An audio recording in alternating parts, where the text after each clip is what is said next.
Well, everything that could go wrong has gone wrong.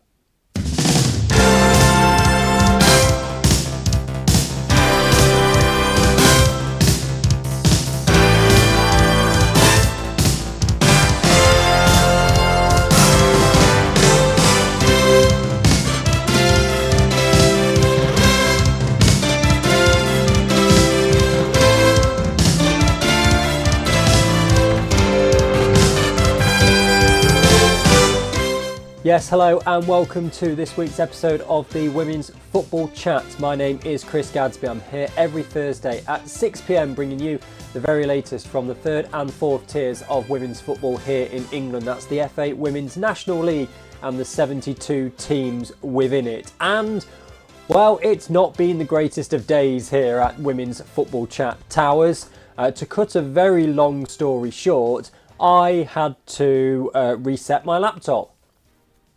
Pretty much a factory reset on my laptop. Did I back everything up before I did it? Yes. Did everything back up properly? Yes, apart from one document, and I bet you can't guess which document it was. Yep, so I then loaded everything back in, opened the document where I have all of the graphics for the show this morning, ready to record, only to be met with the graphics that I used back in 2022 on episode 22, and bear in mind we are now on episode 151. Side note, thank you so much to everybody who messaged me once I reached episode 150. Stay here this time next year because we'll be on episode number 200 of the show dedicated to the FA Women's National League. So I've had to spend hours, and I do literally mean hours. It is about 5 hours later than I would have liked to have recorded, and I'm hoping that I can just get this out for 6 o'clock. It might be a little bit late, but you might not watch it bang on 6 o'clock anyway. So I'm not even joking when I say today I've had to remake from scratch all of the graphics for every single slide and every single social media graphic I do, because the document didn't carry over properly. So that's all fun. And then to top it all off, on top of that, don't know if you can tell or not because I can't hear what the volume is like until I do the editing, I'm ill as well. Yay! I'm just in the latter stages of what started out as a sore throat and then turned into a cold, so my voice might be a little bit crummy. So really, this is a can you please keep your eyes out throughout the course of the show. If you spot anything that's wrong, if there's an updated badge I've forgotten to carry across, if there's anything like that, please do let me know and I'll get it ready again and changed and sorted for next week. But I've had to do all these in such a rush. I will confess as well, when we come to looking at the cup results and the cup fixtures, you'll just have this screen. I have not had the time to make the graphic for all of the cup games because that's a different and more complicated one. So, yeah, not been great, but I was determined to still get a show out for you this week. So, with that in mind, let's go straight through into the Northern Premier Division. Derby County 2, West Bromwich Albion 1. Shenmue and Kira Ray with the goals for Derby County. 90th minute goal for Kira Ray there as well. Olivia Rabjohn with the goal for West Brom. Liverpool Feds 2, Halifax 1. Quite a close game compared to some of the other games that Halifax have had. Minnie Wilson 2 minutes in, put them in front. Chantal Thompson 27th minute and Alicia Collins 78th minute. Meaning that Liverpool Feds take the win. Rugby Borough continue their good start to the season. They capitalised in the second half against Sporting Cowser. May Moncaster in the 13th minute put Rugby in front. Maja Sismokariak in the 18th minute put Sporting Cowser level. Before in the second half, 2 for Yasmin Moseby, 1 for Nikki Potts and 1 for Lily Greenslade. Meant Rugby won quite convincingly. Stoke City 1, Burnley 5. Burnley doing everything that Burnley do, although they were helped in this game by Stoke going down to 10 on the half-hour mark for not a lot. If you go and watch the highlights, there's not a lot in that straight red card. Laura Elford, 7th minute. Charlie Doherty, 16th minute. Anna Gray, 36th. Laura Elford again, 57. Amy Kelly, 73. Rosine Cavell in the 29th minute with Stokes' only goal. Stourbridge 2, Hull City 4. Leonie Joyce, 54th minute. Rosanna Embley, 71st minute. Then Ellie Tanser, Elise Jackman, Kirsty Hunt. That's 3 of Hull's goals. We're missing one. And but they win 4-2. And then Wolverhampton Wanderers 1, Nottingham Forest 6. Amber Hughes with the goal for Wolves. Goals to Forest. Kate Longhurst in the 24th minute. A hat-trick for Mel Johnson, 34th, 36th and 52nd minute. Sophie Domingo in the 41st. And Holly Olding in the 85th minute. What that means for the table, we have 3 teams that are a perfect 3 for 3, and they are running away with it in the goals tally as well. 16, 15 and 15 the goal difference. Burnley have scored 1 more than Forest. That's why they're in second, Forest in third. Derby and Wolves have won 2 out of their first 3. West Brom and Liverpool Feds in mid-table. We still have 3 teams, Stourbridge, Sporting Cowser and Halifax, who are yet to get off the mark this season. But it really shows there perhaps the difference between where Forest are last year and are this year. Was that a case of Forest have got so much better? Were Wolves on a bad day if they got worse? But given that at Wolves last year it was 4-3 and this year it was 6-1, that shows a big gulf in class, and it looks already as though it could come down to a mini league between Rugby, Burnley and Forest, and seeing how those sides do against each other. What will be really interesting is with the fixtures coming up in the next few weeks, the likes of Wolves playing Burnley, for example, which I believe from memory is the game coming up this weekend. If Wolves are able to take a draw or a win against the other sides, Rugby, Burnley, Derby perhaps, Forest in the return game maybe, that could really shake things up. You're going to expect there will be the like of, Forest put 7 past Cowser, Rugby and Burnley scored 10 and 9. We expect that against teams towards the bottom half that's going to be the case. It's going to be against those teams in the top half. That Wolves game was a real test for Forest to see what they were going to be like this year. The Stoke opening game of the season, they won, not overly convincingly, but decent enough result. Cowser was what you would expect. That Wolves game is a big one. And Rugby and Burnley are going to have to be somewhat looking over their shoulders to see what that is going to be, because they're going to have to keep up if they want to keep up with Forest as well. Although Rugby beat Stoke by a greater margin than Forest did away from home as well. Southern Premier Division then. So Cheltenham Town 0, AFC Wimbledon 3. Ashley Hinks with a brace in this one. And Carolina Hayat-Taylor making that move from Moneyfields to Wimbledon, getting one with 10 minutes to go. Exeter City may well feel that this was a couple of points dropped in this one. They were 2-0 up against Ipswich Town, 2 for Sophie Gillies. But Ipswich kept battling. Ella Rutherford in the 72nd minute got one back, and then in the 88th minute equalised for the visitors, who have made that really long trip across from one side of the country to the other. So Ipswich may feel like they rescued a point out of that one. Exeter, it depends on the mindset of Exeter. Have they come into this season with the mindset of let's survive in the division, and therefore, great, they've had a good start and they've now got a draw with one of the favourites? Or are they going, we're going to go for it, and they felt, that was we lost that. We had that in our hands and we've lost it. So that'll be an interesting one as the season goes on. Hashtag United 2, Billericay Town 1. 4th minute goal for Freda Yisi, and then one for Holly Turner in the 28th minute. It was 2-0 at half time. And then Billericay Town's goal is not on full time. I can remember from when I was doing my own stats book, though, it was Breon Grant who came on at half time as a substitute who got the goal for Billericay Town. Lewis won, Watford won, the two sides down from the Championship. They met at the Dripping Pan. 47th minute, Lois Roach for Lewis. Watford's goal came to... Again, it's not on there. Can I remember just from looking at it? Jesse Gale, I think from memory it was, who got that goal for Watford. MK Dons, they struggle still by losing by 5-1 at home to Plymouth Argyle. Annalise Jakovides with the only goal for MK Dons in the 51st minute.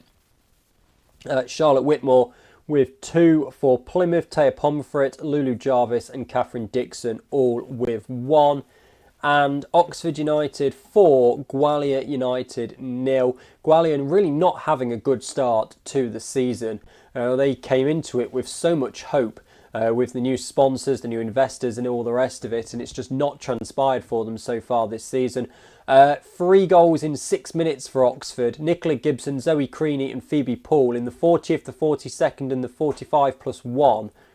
Completely would have changed that team talk. You go in at 0-0 away from home at Oxford, the game's there for the taking, and on 39 minutes you're thinking okay, and you're starting to write your team talk, and then all of a sudden you go in 3-0 down.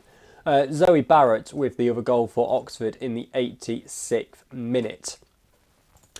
Well, that means for the table then, so Exeter City are still top with Ipswich Town with 7 points, so no 100% records left in the Southern Premier Division. Cheltenham Town, Oxford United, #United all winning 2 from 3.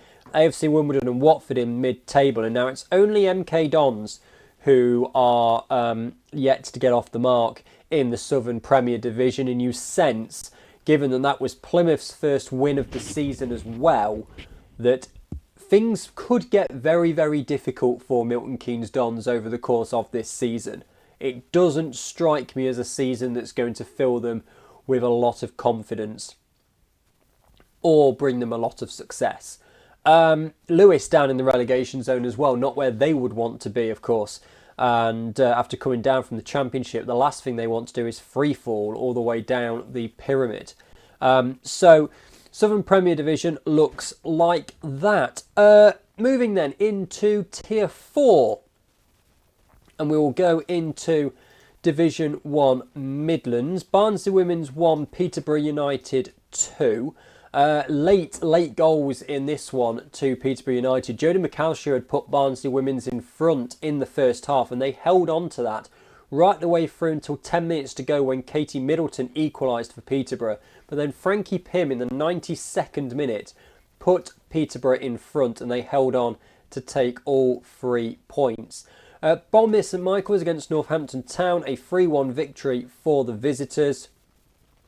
Bournemouth St Michael's goal is missing. Jade Bell, Kimberly Farrow and Bianca Lutman with the goals for Northampton Town as they get a 3-1 win on the road. Lincoln City, not really sure what's going to happen with them this season either, because they have really been struggling, and it was a game, this one, where I looked at the scores at half time and thought, okay, maybe Lincoln are turning this around. Maybe it was just a case of coming up against tough teams at the start of the season. 2-2 at half-time. Gemma Hart, Lexi Butterworth with goals for Lincoln City. And then I look again at full-time and I see that Solihull Moors have won by 6-2. And you think, okay, this is going to be Lincoln's season all the way through. Alexandra Lydiard, Brogan Pugh, Emily Tomlins and a hat-trick for Macy Winters, giving Solihull Moors the 6-2 victory. Loughborough Lightning 4, Leafield Athletic 2. Leafield's great start to the season doesn't continue against one of the favourites for promotion, but I think on the balance of things, a 4-2 away loss to Loughborough Lightning is one that Leafield will certainly take. LMA Coots, 7th and 53rd minute. Jessica Collier in the 60th minute and Georgia Hewitt in the 62nd minute with the goals for Loughborough. Abby Cowie, 36th minute, and Evangeline Gallop in the 96th minute with the goals for Leafield Athletic. The great start to the season does continue though for Notts County after they managed to survive last year just. They win by a goal to nil against Sutton Coldfield Town. Tony McHamilton in the 49th minute with the goal for Notts County. And Lincoln United a 4-0 away win at Worcester City. Amy Copley in the 8th minute, Holly Wilson in the 23rd, Lauren Churchitt in the 51st and Taylor Dean in the 91st minute. Given Lincoln United a really good away result. And that result has catapulted them up to 7th. So Loughborough Lightning and Peterborough United, the only two sides in Division 1 Midlands to go 3 for 3. And we were expecting pre-season that those would be the two teams battling it out at the top. Although, again, not all those convincing results. You know, Peterborough United rescuing a win, it has to be said, in the 92nd minute against Barnsley Women's, who are down in 10th at the moment. Now, granted, it is early on in the season, and okay, 1 point from the first 3 games, not great. If you scale it up, then you're looking at like 7-8 points for the season, but of course it doesn't actually work out like that. You can't really read too much, you wouldn't think, into this when you consider some of the teams and who they've been playing. Like Lincoln, okay, fair enough. Lincoln, they're on -18 already. That's not great. But Barnsley Women's, you've got a draw in there, a 1-goal defeat really late on to a side who was expecting to really be challenging for the top, and then a 2-goal defeat. It's not awful. They've just come on the wrong side of things, and it could easily be that they're on 4 points and 6th or something if it had gone, slightly a different way. That being said, take nothing away from the likes of Notts County and Leafield Athletic, who were right down near the bottom last season and have made a great start to this campaign. And I mentioned it last week about how these sides who are looking to just survive, really, you're looking at around 18, 21 points is probably about the barrier. And we're only in the first week of September and they're already a third of the way there. Now, granted, let's have a look at the board because we've got the preliminary round of the Cup, which has been drawn, and that has decimated the league fixtures next week. There are none in the north, none in southwest. Then you've got a week of league, then a midweek, and then the first round of the Cup and Plate, which will again mean like no league fixtures. Then another 1 week of league. Then you've got the third qualifying round of the FA Cup. Then the second round of the League Cup on the 20th of October, where no games have yet been scheduled. Then you'll have 1 more week of league, but some teams have got County Cup, which is going in there as well. And then you've got the first round of the FA Cup, and we're getting towards that cup system that we have in this league. So you really need to make a good start because you may well be there for a long, long time. So, it's not panic stations for the likes of Worcester City. Lincoln United will be pleased with the start they've made, life in the FAWNL. What is happening at Lincoln? That is the big kind of question and concern, really, is what is happening there. Because to have a team like Lincoln City, bearing in mind that Lincoln City took over Notts County when Notts County Women's, who had obviously had all their history and roots to FA Cup finals and the likes, they folded, became Lincoln City. Then it wasn't even that either, and then they reformed again, and now they could be out of the FAWNL, which would be really sad. But if that's the way it's going to go, and they can't put a competitive team together, let's not mention the fact that they're now playing out in Gainsborough, which is quite away from Lincoln. It's difficult. But that's Division 1 Midlands. 3 leagues down, 3 to go then. Let's move through into Division 1 North. And another great victory for Cheadletown Stingers, winning away at Barnsley. 2 promoted sides, of course, going into Division 1 North. Imogen Portis-Williams in the 57th minute and Harriet Horton in the 78th minute with the goals for Cheadle. A late goal, consolation goal though in the end for Lauren Wilcock for Barnsley in the 91st minute. Another 3 points for Cheadle Town. Durham Sestra, a 4-1 win against Chorley. Anna Salisbury in the 7th minute, and even though that was early, it wasn't the first of the game. Emily Hutchinson in the 5th minute, and then the 50th. Grace Collinson in the 80th minute as well, with Saffron Newhouse with the consolation for Chorley. Huddersfield Town 2, Norton Stockton Ancients 2. Very late goals here. Norton Stockton Ancients taking the lead through Bianca Owens in the 72nd minute and then doubling it in the 74th, so 2 quick goals there. But Huddersfield able to get themselves back in the game. Scarlett McMahon comes on in the 80th minute, scores in the 82nd and scores in the 85th to make it 2-2. Talk about a super sub for Huddersfield Town. Middlesbrough 3, AFC Fylde 1, 2 goals for Ellen Turnbull and 1 for Lauren Robson. For Fylde, Isabel Binks with the only goal of the game for them in the 27th minute.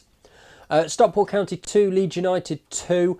Stockport County finishing with 10, but a red card in the 95th minute didn't really do anything to hurt them in terms of the game. Olivia Wilson in the 18th minute to put them in front before Catherine Smith just before half time, and then Amy Woodruff in the second half put Leeds in front 2-1. Jessica Brady, a late equaliser for Stockport County in the 93rd minute, and then Francesca Davis sent off in the 95th minute.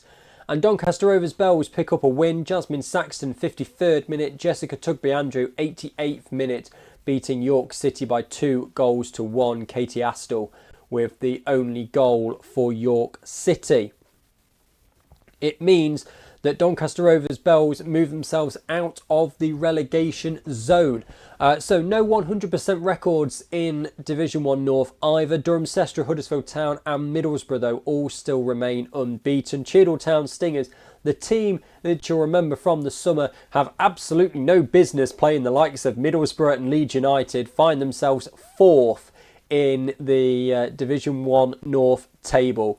Chorley, Stockport County, Leeds United, Doncaster Rovers Bells, Barnsley, Norton and Stockton Ancients, and then it's AFC Fylde, another side, bit like Lewis in the Southern Premier Division, who have come from the league above and struggled to get going in the league below and find themselves facing the drop into Tier 5. York City at the bottom, they were in and around that relegation zone last year and pulled themselves to safety with some well-timed relegation 6-point victories towards the end of last season, and they find themselves down towards the bottom again. Right, Division 1 South East then. And AFC Sudbury 2, Actonians 2, the first game to look at there. Amy Lee Abrahart and Alex Penny with the goals for AFC Sudbury. But Dianor in the 24th minute and Molly O'Reilly in the 86th minute with the goals for Actonians. Interesting, after O'Reilly scored in the 86th minute, there isn't a time against the red card, but she got a red card at some point between scoring the goal with 4 minutes to go and the end of the game. So not entirely sure what happened there. But a big blow with that suspension. Cambridge United 6, Chesham United 1. Great game for Isabella Simmons. 4 goals for her. Eva Hubbard and Alicia Stocktoe-Down getting the other goals for Cambridge United. Natalia Makowska with the goal for Chesham, but not a good result for them. Chatham Town beating London Bees by 4-0. Grace Coombs, the only starter to get a goal in this one. Olivia McGregor and Atesha Charles getting 2 off the substitutes bench for Chatham Town. So 4-0 they win that one. The big result though, Dulwich Hamlet 7, Ashford Town 0. Goals in this one to Angie Dunbar-Bonney in the 15th and the 30th, Lily Price in the 21st, Natalie Taylor in the 38th and the 58th, and Summer Roberts in the 92nd. So, I mean, that's only 6 as well. Was there an own goal in there somewhere, or is something? Oh, yeah, it was an own goal in the 18th minute as well. So a great game for them. And also for Norwich City beating London Seaward by 5-0. 2 for Natasha Snelling, 1 for Hope Strauss, 1 for Freya Simmons and 1 for Holly Kennard. So Norwich going well at the start of this season, as are Real Bedford, who have come into the league and seem to be pretty much beating everybody. 2 late goals in this one though. Laura Mitchell, 82nd minute, and Alexandra Dix in the 90th minute made it 2-0.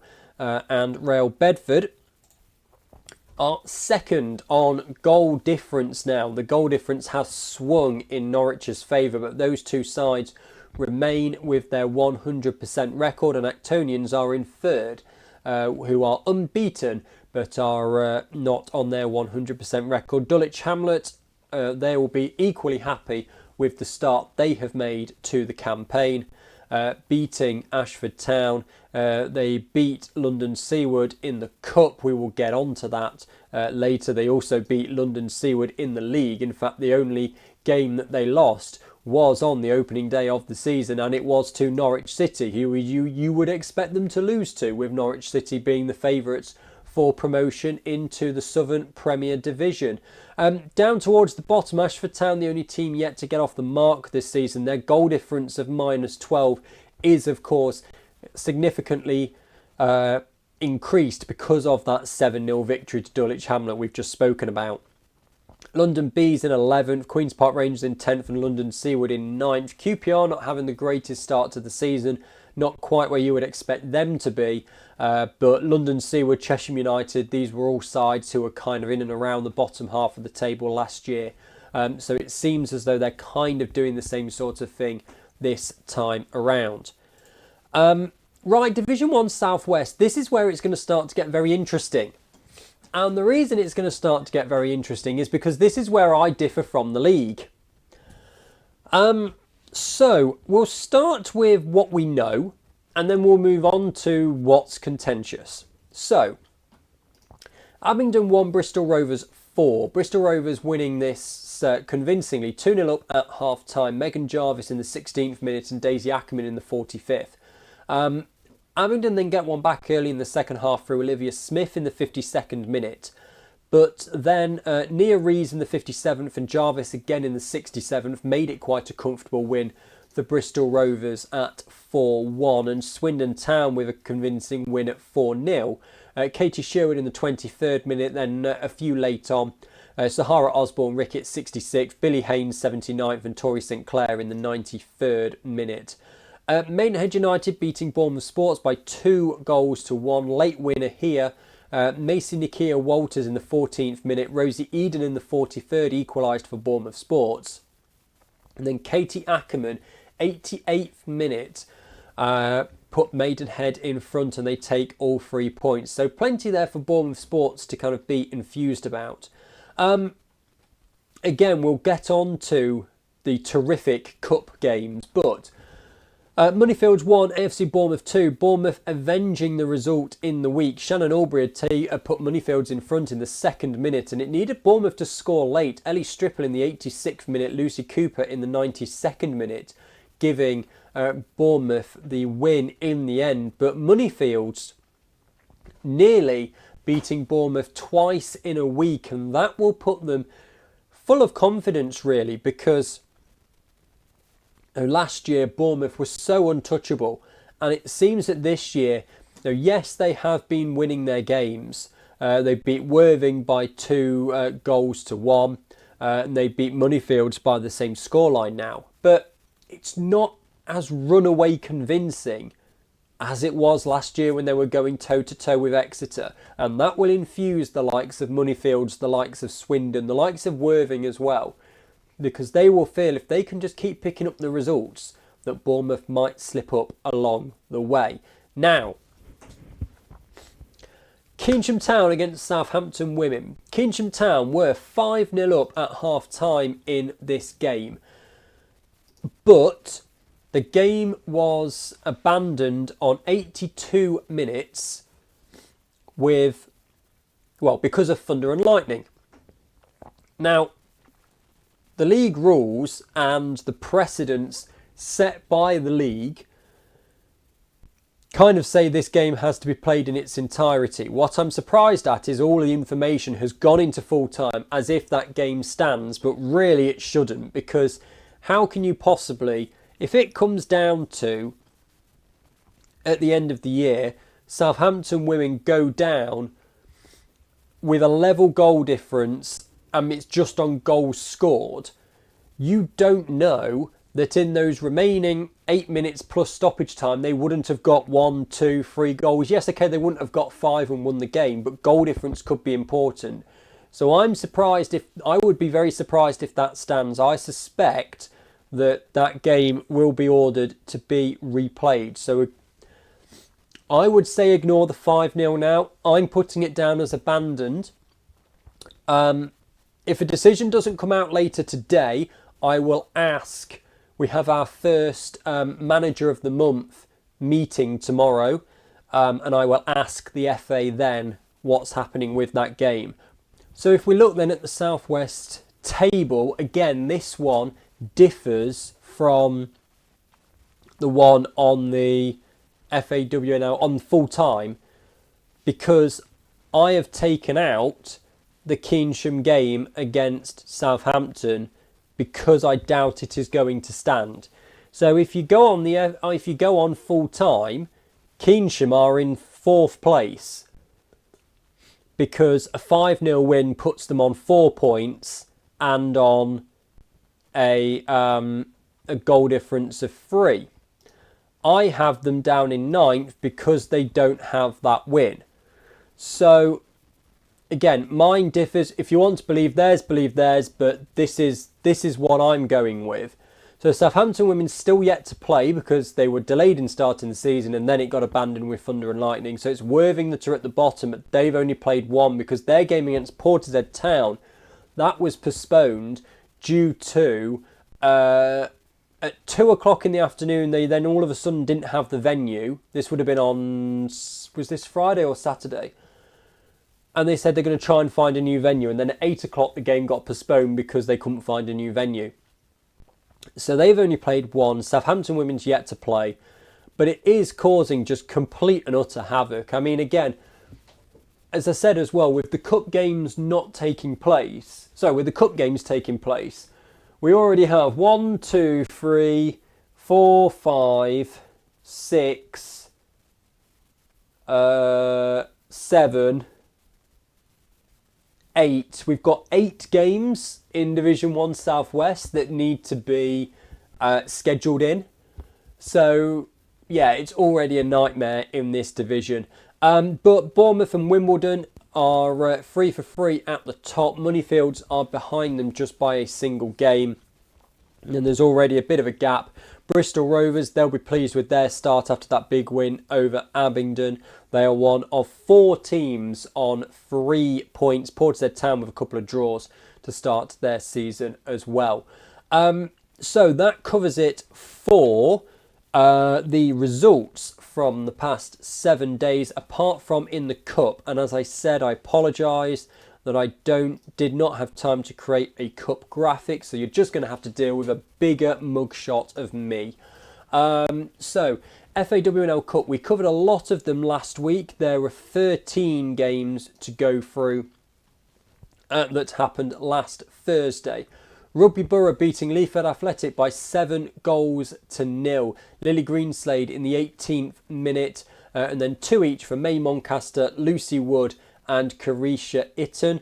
Moncaster in the 58th and the 79th, Lucy Wood in the 70th and the 74th, and Itten in the 81st and the 83rd, which again, it shows while there are, the teams are close and we're seeing teams doing well, there is the difference between a team right at the top of Tier 3 and a team doing relatively well in Tier 4. 7 goals. There is such a leap. And then you've got, towards the bottom of Tier 3, Stourbridge beating Boulmere St Michael's by just 2 goals to 1. Much closer game. Daisy May Clements and Freya Clark with the goals for Stourbridge. Boulmere's is not on the system. Of course it's not. Chorley 1, Cheadletown Stingers 2, so another victory for Cheadletown. Jessica Gillen in the 8th minute, Imogen Portas-Williams in the 84th minute. Nicola Worthington, the only goal for Chorley. Huddersfield Town beating Doncaster Rovers Bells by 4 goals to 1. Jessica Tugby Andrew with the only goal for Doncaster. Huddersfield's goals coming Rebecca Beresford, Leah Embley, Eleanor Lambert, and an own goal in the 22nd minute. London Bees beat Actonians 2-1. Ayala Charles in the 67th minute. Hayley Hoare in the 85th minute. Megan Page in the 84th minute had equalised for Actonians, but that equaliser lasted just 1 minute. A hat-trick for Ede Bushele put Dulwich Hamlet past London Seaward. There was a 4-0 result for Dulwich Hamlet. A hat-trick for Bushele and then one for Phoebe Leach as well. So comfortable win for Dulwich Hamlet, who have had a great week. Maidenhead United 4, Ashford Town 2. Macy Nakia Walters in the 20th minute, Emily Norfolk in the 32nd, Natalie Cowan in the 64th and Isabella Stockton in the 66th for Maidenhead United. Lavanna Newfield for Ashford, and a goal that's missing for Ashford, but they lose by 4-2. The game of the day, though, is Moneyfields against AFC Bournemouth. Extra time, and it was 2-2 at the end of normal time. And at the end of normal time, Moneyfields had to put an outfielder in goal and still ended up coming away with the win 4-3. They took the lead in the first half. 15 minutes in, Megan Wood gave Moneyfields the lead, but it was tied at half-time. Erin Bloomfield, on the stroke of half-time, equalised for Bournemouth. Then 2 goals in a minute. Beth Burgess in the 84th minute for Moneyfields and Lucy Cooper in the 84th minute for Bournemouth made it 2-2. And that is how they went into extra time. Megan Wood put Moneyfields in front again 4 minutes into extra time. Katie James equalised for Bournemouth 8 minutes into extra time. So 3-3. Looked as though we were going for a penalty shootout before Shannon Albury, 2 minutes from time in extra time, put Moneyfields in front again, and they win by 4-3. Cracking game there at the John Jenkins Stadium, but Moneyfields go into the Cup. In the East Anglia derby, Ipswich come out on top 4-0. Summer Hughes 63rd minute, Natasha Thomas 65th minute, Angela Addison 73rd minute and Sophie Peskett 83rd minute with the goals for Ipswich. And in the Nottingham derby, it's Forest that come out 6-0 winners over Notts County. Bridget Galloway 50th and 77th minute, Natalie Johnson in the 61st, Charlie Wellings in the 73rd, Melissa Johnson in the 75th, and Natalie Johnson and Freya Thomas, in the 91st minute. 3 more to go. Peterborough United 3, Lincoln United 0. 2 for Kia Perkins, plus an own goal by Toby Vidler for Lincoln United mean that Peterborough go through into the Cup. Worcester City beat Cheltenham Town by 1-0. That goal coming by, it doesn't say, but Worcester City winning by 1-0. And finally, Plymouth Argyle 4, Bridgewater United 2.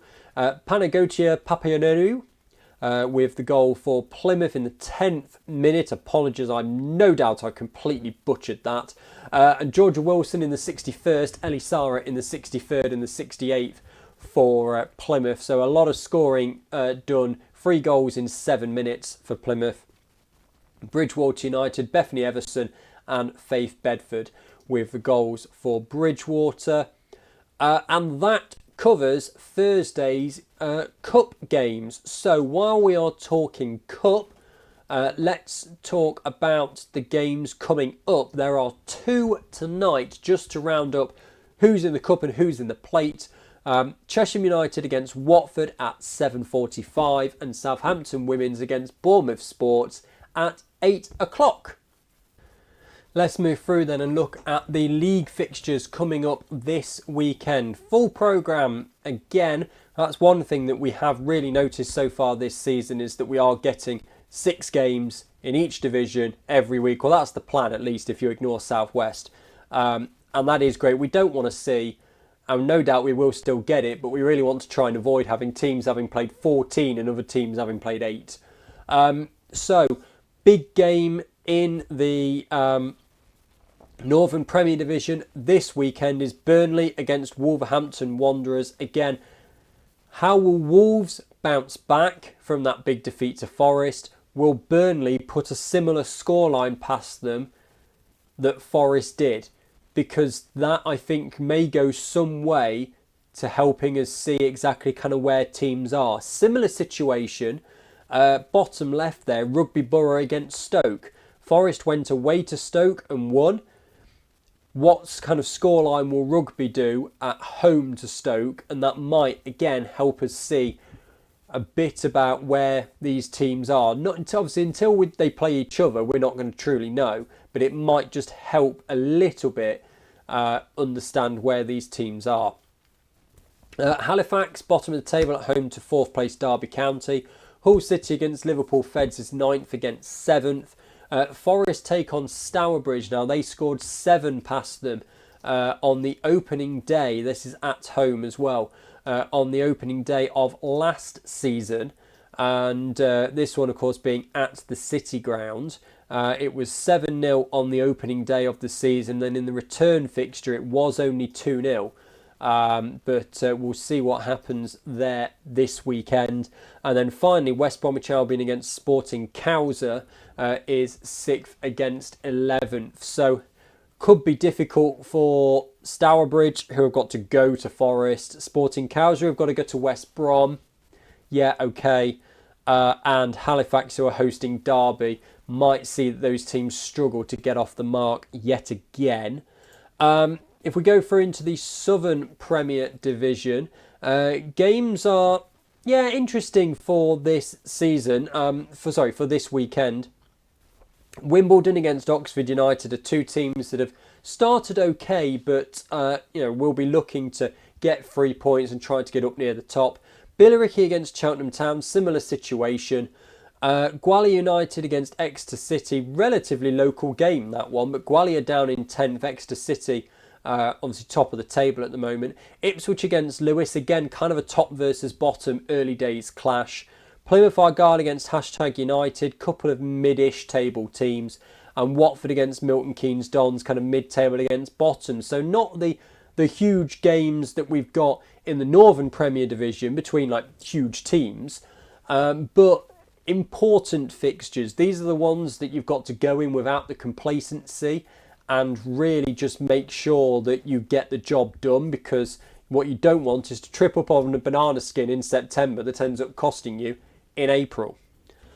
Into Division 1 Midlands, some tough fixtures for teams here as well. Even particularly Lincoln United, who are at home to top of the table Loughborough Lightning. Northampton Town against Notts County's 3rd against 5th. That'll be a good test. Peterborough United take on Boldmere St Michael's, 2nd against 8th, that one.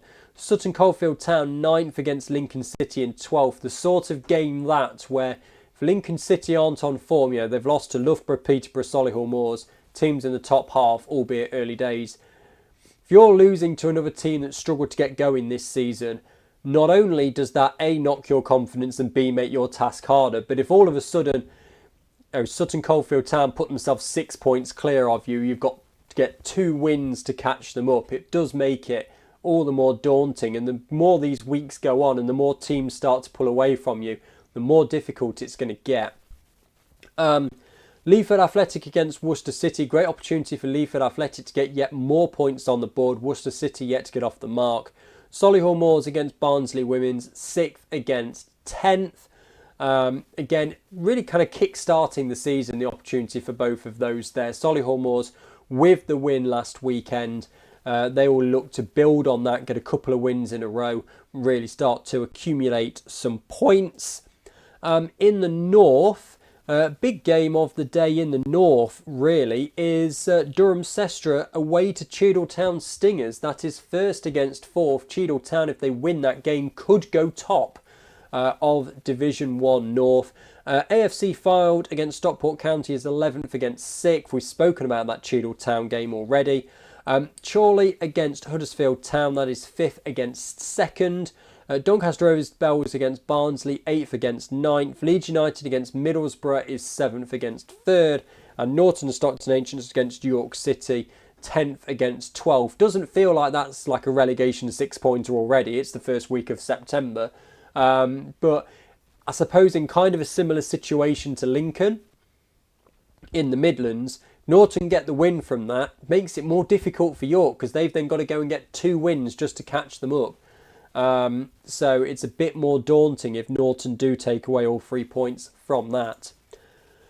Moving through then into Division 1 South East, where Norwich City take on Ashford Town. So we've got top versus bottom in Division 1 South East this weekend. Actonians against Queen's Park Rangers is 3rd against 10th. Cheshire United taking on AFC Sudbury is 8th against 6th. London Bees against Dulwich Hamlet is 11th against 4th. Seawood against Cambridge United, 9th against 7th. And Rail Bedford against Chatham Town is 2nd against 5th. So when you've got 1st versus 12th, you've got 3rd versus 10th, you've got 4th versus 11th. Kind of a big top and bottom split in Division 1 South East. And if you suspect, as I do, that those games will go the way of the teams at the top, you're already going to have that huge divide between the teams at the top and the bottom, and the table is really going to start to take shape. On that note, this weekend we've got a full programme because that's what I'm going through now. Next weekend we've got a semi-programme because of the Cup preliminary round. So that is the weekend. After that weekend, I'll start putting the up and down directional arrows. Once the league is started to establish, I'll put the up 3, down 2, whatever it is, arrows on the league table so you can see how teams are moving throughout the course of the season. Finally then, into Division 1 South West.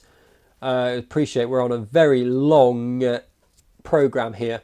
Bournemouth against Maidenhead United, 1st against 7th. Bournemouth Sports against Worthing is 10th against 11th. Bristol Rovers Bridgewater United is 5th against 8th.